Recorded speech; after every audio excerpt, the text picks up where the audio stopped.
본문 읽겠습니다. 룻기 2장 8절부터 16절입니다. 제가 읽겠습니다. 보아스가 룻에게 이르되 내 딸아 들으라. 이삭을 주우러 다른 밭으로 가지 말며 여기서 떠나지 말고 나의 소녀들과 함께 있으라. 그들이 베는 밭을 보고 그들을 따르라. 내가 그 소년들에게 명령하여 너를 건드리지 말라 하였느니라.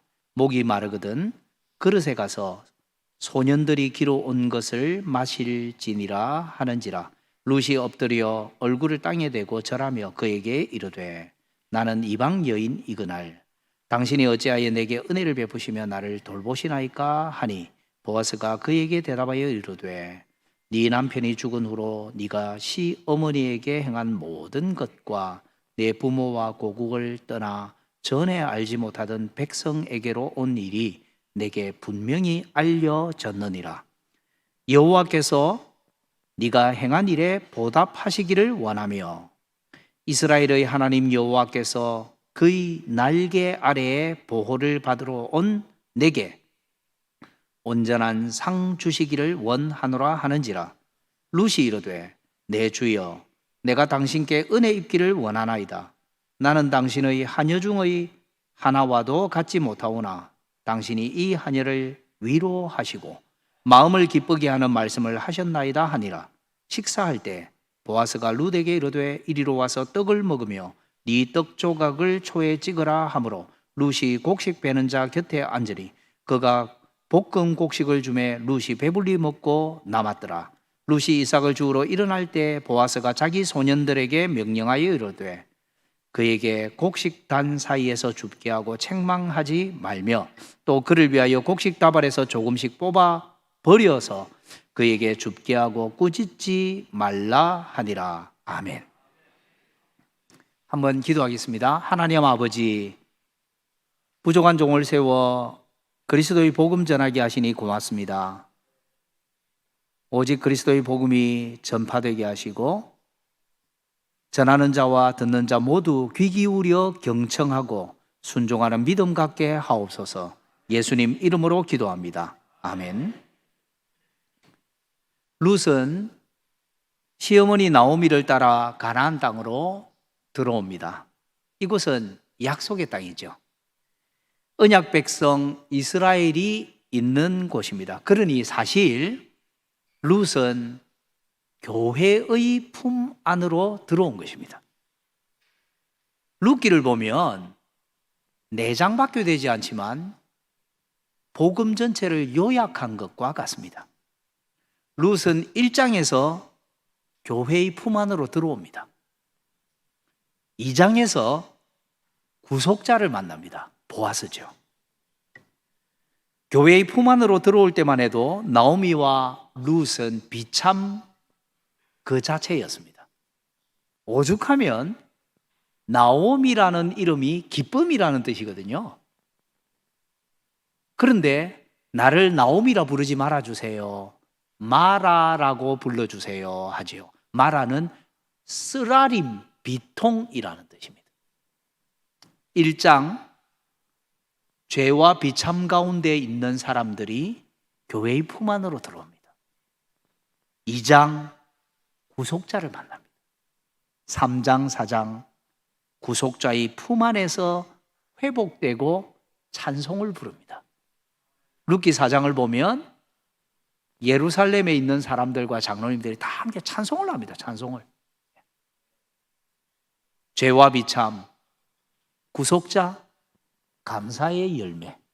복음의 요약입니다. 룻기 전체가. 오늘 제가 여러분에게 전할 설교의 주제는 이것입니다. 우리의 구속자는 자격 없는 우리에게 과분한 환대를 베푸십니다. 우리의 구속자는 자격 없는 우리에게 과분한 환대를 베푸십니다. 어떤 환대를 베푸실까요? 오늘 본문에 나타나 있습니다. 8절에서 13절 첫 번째, 그분의 기업에 머물게 하십니다. 14절 두 번째, 그분의 식탁으로 초대하십니다. 15절 16절 세 번째, 그분의 섭리로 돌보십니다. 어떤 은혜를 주십니까? 첫 번째, 기업에 머물게 하십니다. 두 번째, 식탁으로 초대하십니다. 세 번째, 섭리로 돌보십니다. 저는 이 순서로 오늘 이 본문에 나타난 하나님의 말씀을 여러분에게 전하겠습니다. 첫째, 우리의 구속자는 자격 없는 우리에게 과분한 환대를 베푸십니다. 어떤 환대인가요? 8절에서 13절, 그분의 기업에 머물게 하십니다. 룻은 보아스를 처음 만나죠. 그러나 놀랍게도 보아스는 이미 룻을 이전부터 알고 있었습니다. 룻의 형편과 사정을 잘 알고 있었습니다. 11절 보십시오. 보아스가 그에게 대답하여 이르되 네 남편이 죽은 후로 네가 시어머니에게 행한 모든 것과 네 부모와 고국을 떠나 전에 알지 못하던 백성에게로 온 일이 내게 분명히 알려졌느니라. 이미 다 알고 있습니다. 보아스는 룻을 만나기 전부터 그에 대한 관심과 애정을 이미 갖고 있었습니다. 8절에 보아스는 룻을 가리켜 이렇게 부르죠. 딸아, 이렇게 하죠. 내 딸아. 보아스가 실제로 룻보다 나이가 많았던 것 같습니다. 뒤에 보면 나옵니다. 네가 젊은데도 다른 남자를 안 따랐네, 이렇게 합니다. 그러나 이것은 나이만의 문제가 아닙니다. 여러분, 예수님께서 12년 동안 혈루증으로 고생하던 여자를 고쳐주신 일이 있죠. 그 여자가 예수님 옷가를 만지자 나았습니다. 근데 예수님께서 그 여자에게 뭐라고 합니까? 딸아, 네 믿음이 너를 구원하였다 하죠. 그 여자가 예수님보다 나이가 많았을 수도 있거든요. 근데 딸아 합니다. 성경에서 딸이라는 이 표현은요, 단순히 자기 딸이 아니라도 이렇게 부를 수 있습니다. 이것은 언약 용어입니다. 선지서나 또 이사야서 보시면 시온의 딸 이런 말이 많이 나오죠. 이 언약 용어입니다. 보아스는 지금 룻을 언약의 품으로 받아들입니다. 교회의 품에 안긴 이 비참한 이방인 과부를 하나님의 백성으로 인정하고 있는 겁니다. 보아스는 이 이방인 과부를 여호와 하나님의 이름으로 축복하며 환대해 줍니다. 교회의 품에 안긴 룻을 하나님께서 그분의 날개로 보호하신다는 약속으로 축복합니다. 12절을 보시면 여호와께서 네가 행한 일에 보답하시기를 원하며 이스라엘의 하나님 여호와께서 그의 날개 아래에 보호를 받으러 온 내게 온전한 상 주시기를 원하노라. 여러분, 여기에 주목할 단어가 있어요. 날개라는 단어가 있죠. 12절에. 여러분, 룻기에는요, 날개라는 단어가 딱 두 번 나와요. 하나가 이 본문입니다. 2장 12절. 그리고 또 한 번 더 나오는데 한글 성경에는 번역을 다르게 해놓았어요. 3장 9절인데요. 3장 9절에는 룻이 보아스에게 이렇게 말합니다. 당신의 옷자락을 펴 당신의 여종을 덮어주세요. 이렇게 합니다. 이게 옷자락이라고 번역된 이게 날개입니다. 날개. 보아스가 먼저 말하죠. 여호와 하나님의 날개 아래 왔군요. 환영합니다. 축복합니다. 하나님이 당신을 상 주실 겁니다. 이렇게 하죠. 여러분, 시편에 보면 여호와의 날개 아래 내가 쉬겠습니다. 여호와의 날개 아래가 많이 나오죠. 여호와의 날개 아래가 이 세상에서 가장 안전한 곳입니다. 가장 은혜로운 것입니다. 여호와의 날개 아래가. 그런데요, 보아스가 여호와의 날개 아래 왔군요. 환영합니다 하죠. 2장 12절에. 근데 3장 9절에 이제는 룻이 보아스에게 말해요. 당신이 말한 여호와의 날개 아래가 당신의 품속이군요. 구속자의 품속이 여호와의 날개 아래라는 걸 깨달은 거예요. 나오미와 룻이. 그래서 당신의 날개로 나를 덮어주세요. 이렇게 말한 거예요. 여러분, 여호와의 날개 아래가 어디죠? 그리스도의 품속입니다. 여러분, 매주일마다 여러분이 그리스도의 품속으로 들어오지 않습니까? 코로나가 위험합니까? 아니요. 그보다 더 위험한 게 있습니다. 그리스도의 품을 떠나는 게 더 위험합니다. 이 얼마나 놀라운 은혜입니까? 교회의 품에 안긴 룻은 하나님의 날개 속에 안겼습니다. 그리고 마침내 구속자의 품 속에 안겼습니다. 이게 룻기 줄거리입니다. 여러분, 우리도 매주일 공예배 시간에 그리스도의 복을 받습니다. 예배 시간에 복이 2번 선포됩니다. 원래 여러분, 우리 예배 시작할 때 임내송 불렀죠. 어떤 교회는 임내송, 어떤 교회는 순서마다 제목을 조금씩 달리 하는데요, 같은 게 있습니다. 대한예수교 장로의 고신교단 헌법에는 예배를 시작할 때 예배 순서에 예배로의 부름과 축복의 인사라는 순서가 있는데, 우리 여수수정로교회는 이걸 그냥 임내송이라는 이름 속에 같이 하는 겁니다. 이게 뭐냐면 이 순서입니다. 하나님, 제가 참 비참한 사람인데 하나님께 왔습니다. 받아주세요. 하나님의 품으로 받아주세요. 이게 예배로의 부름이에요. 그러면 하나님이 가만히 있겠습니까? 아니요. 축복의 인사를 해서, 그래, 고생했구나, 어서 와라. 여러분, 임내송을 부를 때마다 이걸 아셔야 됩니다. 여러분은 하나님을 부르며 들어가고 하나님께서는 여러분을 복 주시면서 받아주시는 게 임내송입니다. 예배 시작할 때 축복이 있죠. 예배 끝날 때 뭐합니까? 목사님이 손을 들어 하나님의 축복을 대신 전하죠. 여러분, 예배가 시작할 때 축복의 인사가 있고요, 예배가 끝날 때 축도, 복의 선포가 있습니다. 우리 구속자는 예배 시간에 오기 전부터 여러분을 이미 알고 계십니다. 여러분의 형편을 다 알고 계십니다. 여러분의 비참을 알고 계시고 여러분의 마음의 슬픈 일도 알고 계십니다. 여러분에게 관심과 애정을 여러분이 구속자를 알기 전부터 갖고 계십니다. 우리를 환대해 주십니다. 우리를 축복하며 맞아주시고 예배가 끝날 때 우리에게 복을 한껏 안겨주어 세상으로 보내십니다. 여러분, 그래서요, 전 세계에 있는 장로교회들은요, 일반적으로 지각하는 사람이 없고 예배 중간에 집에 가는 사람이 없습니다. 저는 영국에서 유학 생활을 좀 했는데 예배 시간에 제가 3년 반 동안 지각하는 사람을 본 적이 없습니다. 한 30분 정도 되면 다 와 있습니다. 이게 예배 순서하고도 관계 있습니다.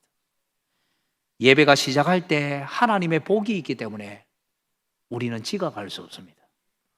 예배가 끝날 때 하나님이 우리에게 복 주시기 때문에 중간에 갈 수가 없는 겁니다.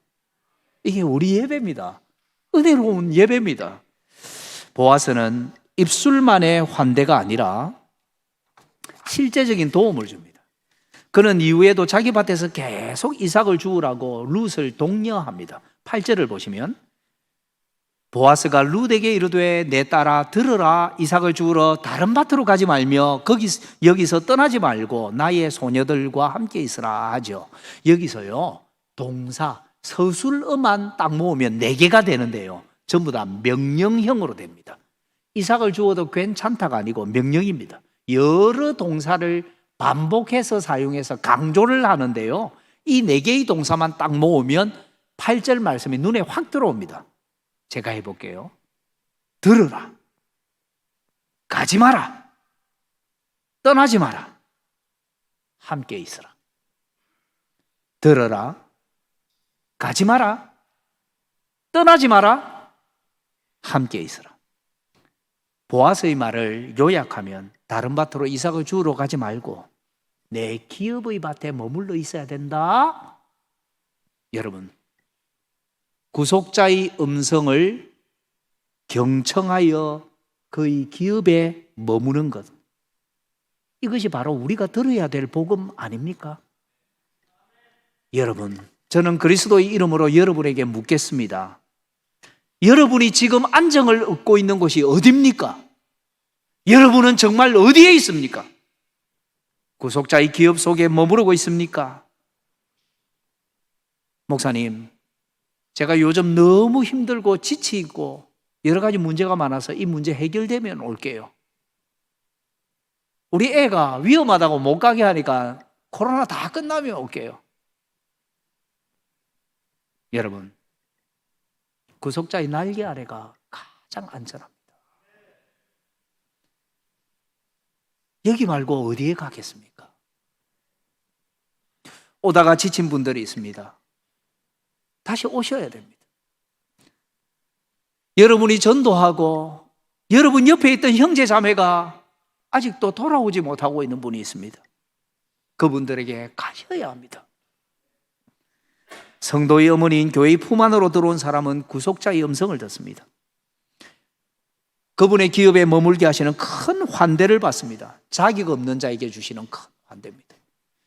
저는 한 달 전에 김종민 목사님께 전화를 드렸습니다. 목사님, 사실 제가 여수에 와 있는데 한 달 정도 연구기간인데 목사님 좀 여수 수정로에 출석하고 싶은데 그래도 되겠습니까? 목사님께서 목사님 오시면 되죠. 복음을 들으러 오신다는데. 목사님 웃으면서 이야기해 주셨는데 그게 저한테는 은혜였습니다. 매주일마다 하나님의 말씀을 듣는데 이게 얼마나 큰 은혜입니까 이게. 목사가 설교만 하고 정작 설교를 듣지 못할 때가 많습니다. 저도 설교를 들어야 하지 않나요? 전하면서도 들어야 하지 않나요? 매주마다 이렇게 올 수 있는 교회가 있고 은혜 받을 수 있는 교회가 있다는 게 큰 은혜입니다. 그분의 기업에 머물게 하십니다. 두 번째 14절 그분의 식탁으로 초대하십니다. 이었고 식사 시간이죠. 몇 시간 밭에서 이삭을 죽게 해준 것만 해도 과분한 은혜입니다. 보아스는 여기서 멈추지 않습니다. 9절에 보면 물까지도 마음껏 마시도록 허락해 줍니다. 여러분 이스라엘에 물이 아주 귀했던 걸 아시죠?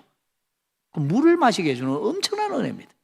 룻은 자기 나라 모압에서조차 받을 수 없는 엄청난 은혜를 경험합니다. 그런데요 여기서 더 놀라운 일이 발생합니다. 보아스가 룻에게 14절에 말합니다. 좀 쉽게 풀어서 제가 해볼게요. 이리 오시오. 나와 함께 식사합시다. 이리 오시오. 나와 함께 식사합시다. 이것이 얼마나 충격적인 말인지 여러분 아실 겁니다. 이스라엘 백성인 보아스가 이방인을, 그것도 가족과 재산 모두를 잃은 과부를 자기 식탁으로 초대합니다. 여러분 이때가 구약시대라는 것을 염두에 두셔야 합니다. 여러분 레위기 읽으면 어렵지요. 레위기에는 각종 제사법뿐 아니라 정결법들이 나오거든요. 이거 어렵습니다. 그러나 여러분 여기 힌트가 되는데요. 정결법의 핵심은 딱 한 개만 아시면 됩니다. 이겁니다. 이게 뭐냐? 접촉입니다. 정결법의 핵심은 접촉인데요. 부정한 것과 계속 접촉하면 어떻게 될까요? 자기도 부정해집니다. 시체하고 접촉하면 부정해집니다. 우상하고 접촉하면 부정해집니다. 무당하고 접촉하면 부정해집니다. 그럼 반대로 정결한 것과 자꾸 접촉하면 어떻게 될까요? 이스라엘이 정결한 백성이 돼요. 거룩한 백성이 돼요. 근데 성경에는 가장 정결한 게 대표적인 두 가지가 있어요. 하나는 여호와의 말씀, 여호와의 율법이에요. 여호와의 율법이 거룩하고 신령하고 정결하죠. 하나님 말씀을 가까이 해야 돼요. 두 번째, 성전을 가까이 해야 돼요. 성전만큼 정결한 게 없죠. 그래서 계속 절기 때 성전을 가라 하는 거예요. 접촉이에요. 접촉. 모든 정결법은 접촉법이에요. 그런데 여러분 이스라엘 백성들이 이방인하고 식사하면 됩니까? 안 됩니까? 안 되죠. 왜? 부정한 것과 접촉하면 안 됩니다. 그래서 이스라엘 백성들은 이교도와 식사하지 않습니다. 구약시대. 그러면 보아스가 지금 율법을 어기고 있습니까? 아니에요. 보아스는 지금 룻을 이제 이교도로 보지 않고 있다는 뜻입니다. 하나님의 백성들의 품 안으로 들어온 이 사람을 이제 언약 백성의 한 지체로 여기고 있다는 뜻입니다. 식사할 수 있는 백성이 되었다는 뜻입니다. 여러분, 우리 마음속에 CCTV가 있다고 한번 가정을 해보십시오. 여러분, 여기서 룻기 전체가 동영상과 같다고 생각하고 쭉 룻기가 영화처럼 흘러갑니다. 근데 여기서요, 스냅 사진을 하나 다 찍기 위해서 CCTV를 딱 멈춰야 돼요. 여러분, 관광지에 가서 유명한 관광지 앞에서 자, 사진 찍어주세요 이러면서 폴짝 뛰면 공중에 딱 떠 있는 채로 사진이 찍히죠. 동작을 딱 멈춰야 돼. 14절에서 여러분 시간을 딱 멈추고 스냅사진을 딱 찍어 놓으셔야 됩니다. 작지만 새로운 국면이 시작되고 있습니다. 이 장면은 룻이 처음으로 경험한 성도의 교제입니다. 태어나서 처음으로 경험한 성도의 교제입니다. 구속자의 식탁에서 유대인과 이방인이 함께 모여 떡을 포도주 식초에 찍어서 같이 먹습니다. 사실 구약시대는요, 이스라엘 백성과 이방인이 아직 하나가 되지 못한 시대였죠. 여러분, 룻과 보아스가 언제 사람이냐?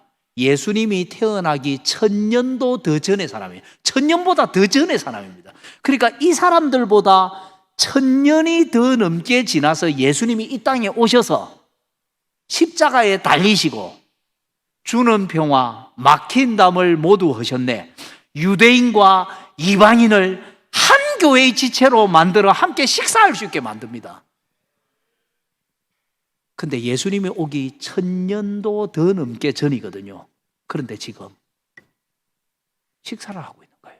엄청난 사건입니다. 그래서 스냅 사진을 찍어야 되는 거예요. 아직은 희미하고 미미하고 암시적이긴 합니다만 신약 시대에 이루어질 그 일이 지금 구속자의 식탁에서 이미 부분적으로 이루어지고 있습니다. 구속자의 식탁에서 날 때부터 교회 안에 있던 사람과 어른이 되어 교회에 들어온 사람이 같이 식사하는 모습이 일어나고 있는 겁니다. 여러분, 저는 정조 할아버지 때부터 믿었습니다. 저는 기독교 4대입니다, 제가. 그런데 교회 안에는 어떤 분들 어른이 되어서 전도되어서 오신 분 있죠. 우리 같이 식사합니다. 이게 아무것도 아니라고 생각하시면 안 됩니다. 엄청난 겁니다, 이게. 구약시대에 누리지 못했던 겁니다, 이게. 여수수정로교회가 7월부터 오후 예배를 드리고 또 나중에 식사도 하신다고. 이게 정말 저는 제가 이 교회 성도가 아닌데도 지난주에 그 공지를 듣고 가슴이 벅차더라고요. 이 너무나도 엄청난 일이거든요, 이게. 예수 그리스도의 복음 안에서만 가능한 일이거든요, 이게. 이것이 구속자 보아스가 룻에게 베푼 환대입니다. 이것이 구속자 예수 그리스도가 우리에게 베푸시는 환대입니다.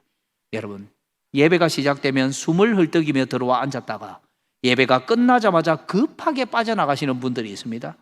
몇 달 또는 몇 년이 지나도록 우리 교회 성도가 누가 있는지, 장로님이 누군지, 집사님이 누군지, 우리 구역에 누가 있는지 전혀 성도의 교제 없이 살아가는 분들이 있습니다. 교회 명부에 이름만 올려두고 성도의 교제를 하지 않는 분들이 있습니다.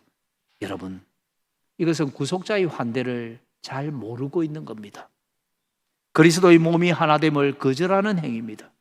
여러분, 성도의 교제는 우리의 희생이 아닙니다. 자격 없는 우리에게 주시는 값없는 은혜입니다. 사실 성도의 교제의 절정은요, 예배 끝나고 나서가 아닙니다. 예배 안에 절정이 있습니다. 여러분, 우리는 예배 가운데 구속자의 음성을 듣죠. 들어라, 가지 마라, 떠나지 마라, 내 기업에 머물러 있어라. 예배 시간마다 듣지 않나요? 예배 시간마다 우리는 하늘에 계신 구속자 예수 그리스도의 음성을 듣습니다. 하늘에 계신 예수 그리스도께서 목사의 설교를 통해서 말씀하십니다. 기업을 떠나지 말라고요. 이 자리에 와야 된다고요. 여기서 은혜 받아야 되고 여기가 안전하다고요. 구속자의 음성을 듣습니다. 축복의 인사를 넘어 설교야말로 우리를 그분의 기업에 머물게 하는 구속자의 값없는 은혜입니다. 근데 원래 설교만 있는 게 아니죠. 여러분, 코로나 때문에 각 교회들이 잘 못하기도 했지만 우리는 1년에 몇 번 어떻게 합니까? 설교 후에 성찬식이 있죠. 성찬식이 뭐냐? 식탁입니다. 그리스도의 식탁. 이리 오시오. 나와 함께 식사합시다. 구속자의 음성을 듣고 그분의 기업 안에 확고히 머무는 자를 예수님은 식탁으로 초대하십니다. 어서 오너라. 나와 함께 밥 먹자. 여러분, 이게 성찬식입니다. 룻은 불완전한 구속자가 주는 떡과 포도주 식초를 맛보았습니다. 그러나 우리는 이보다 훨씬 큰 은혜를 받지요. 구속자의 식탁에 오를 뿐 아니라 우리의 구속자는 자기의 몸과 피를 생명의 떡과 생명의 포도주로 우리에게 주십니다. 자신을 주십니다. 여러분, 성찬식의 떡과 잔은요, 예수 그리스도의 실제 몸과 피는 아닙니다. 상징입니다. 그러나 그 은혜는 진짜입니다. 그 은혜는 실제입니다. 예수님이 날 때부터 교회 안에 있던 사람과 커서 교회 안으로 들어온 사람을 함께 불러 생명의 떡과 생명의 음료인 그분의 몸과 피를 베푸십니다. 이것이 얼마나 엄청난 환대입니까? 그래서 우리가 이렇게 찬양하지 않나요? 한 피 받아 한 몸 이룬 형제여 자매들이여. 세 번째, 15절 16절에 우리 구속자는 그분의 섭리로 우리를 돌보십니다. 룻에 대한 보아스의 환대는 여기서 끝나지 않았어요. 보아스는 룻이 알지 못하는 중에도 그에게 큰 은혜를 베풉니다. 식사를 마친 룻은 다시 이삭을 줍기 위해 일어나죠. 그때 보아스는 소년들을 부릅니다. 여기 소년으로 번역된 이 단어는요, 자주 성경에서 어떤 일을 하기 위해서 부르는 사환으로 번역됩니다. 그러니까 추수꾼 감독들이에요. 이 소년들이 룻이 이삭을 주울 때 차별이나 눈치를 받아서는 안 된다, 이 지시합니다. 이 감독들에게. 심지어 룻을 위해서 추수꾼들이 추수한 추수다발에서 조금씩 이삭을 뽑아서 버리게 지시합니다. 룻 몰래. 그게 15절 16절이죠. 보아스는 룻이 알지 못하는 중에도 매우 세심하고 지혜롭게 그를 돌보고 있습니다. 여러분, 아까 제가 CCTV 이야기를 한번 했는데요, 이제 여러분 마음속에 망원경을 하나 준비하십시오. 지금 사용하실 때입니다. 자, 멀리 베들레헴에 여러분 마음속에 망원경에 초점을 쫙 맞추십시오. 여러 장면이 보일 겁니다. 먼저 룻이 보이십니까? 룻이 추수꾼을 뒤따르면서 허리를 숙이고 열심히 이삭을 줍고 있죠. 예. 룻은 허리를 숙이고 있기 때문에 떨어진 이삭밖에 보지 못합니다. 그러나 망원경을 가진 여러분은 룻보다 좀 더 많이 볼 수 있죠. 룻보다 몇 걸음 앞에 누가 있나요? 추수꾼들이 있습니다. 추수꾼들이 뭐 하고 있나요? 곡식 이삭을 아주 조금씩 빼서 버리고 있죠. 룻 몰래. 여러분, 여기서 망원경을 한 번 더 옆으로 살짝 돌려보십시오.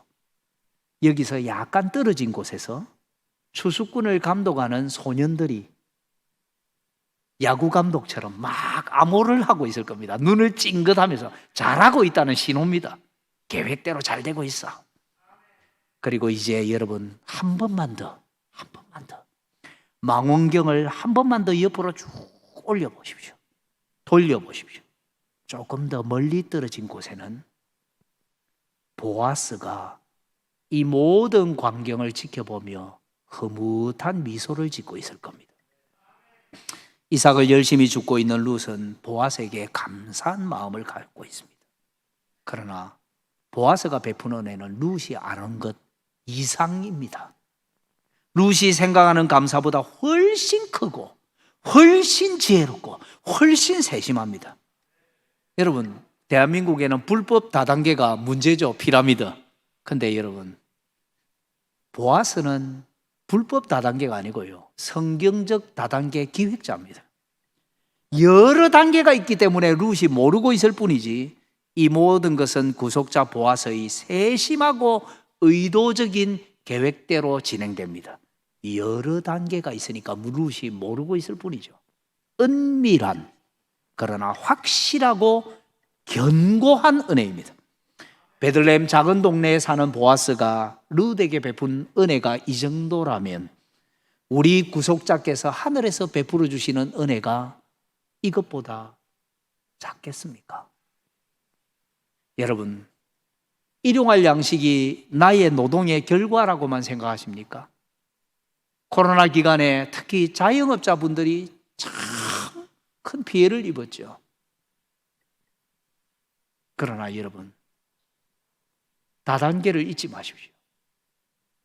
내가 열심히 일해서 돈을 번다고 생각하지만 이 돈은 몇 걸음 앞에만 보면 내가 버는 것 같지만 하늘에서부터 이 땅으로 여러 단계를 통해 내려오고 있습니다.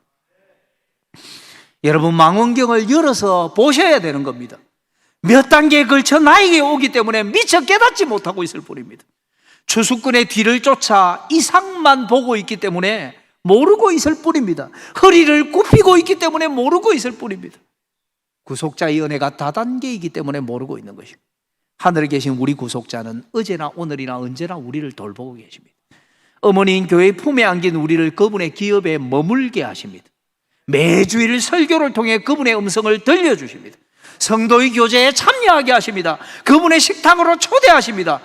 우리와 함께 먹고 마시며 생명의 떡이요 음료인 자신을 한량없이 주시고 성령의 능력으로 우리와 연합하십니다. 그리고 예배 후에 우리와 헤어집니까? 아니요. 우리의 구속자는 예배 후에 우리와 헤어지지 않습니다. 우리가 알지 못하는 가운데서도 그분의 섭리로 우리를 돌보고 계십니다. 여러 단계로 하늘에 계신 구속자는 지금도 매일매일 일용할 양식을 통해 우리에게 베풀어 주고 계십니다.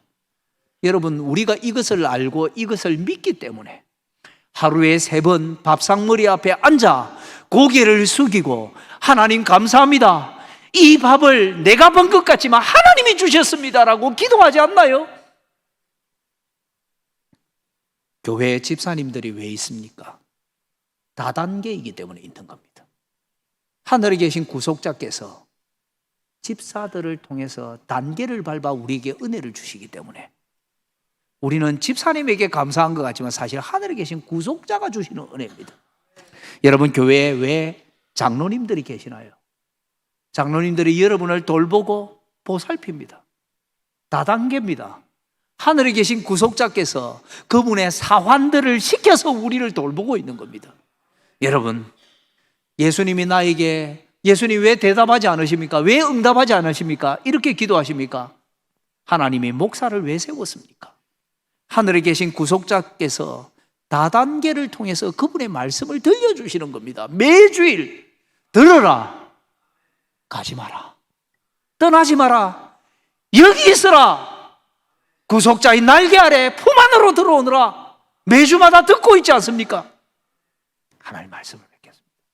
여러분, 그러니 이제 여러분 굽히고 있던 허리를 조금만 펴십시오. 그러면 몇 걸음 앞밖에 보이지 않던, 이삭밖에 보이지 않던 그 광경이 더 많이 보일 겁니다. 고개를 들어 하늘을 보십시오. 하늘에 계신 구속자께서 지금도 여수수정로교회 하나님의 백성들을 돌보고 계십니다. 아멘. 기도하겠습니다. 하나님, 우리 아버지 고맙습니다. 저희들에게 은혜 주시니 감사합니다. 아버지, 오늘 이 말씀을 통해 그리스도의 복음을 듣고 큰 은혜 받게 하시고 이 은혜 받은 대로 살아가는 여수수정로교회 백성들 되게 하소서. 예수님 이름으로 기도합니다.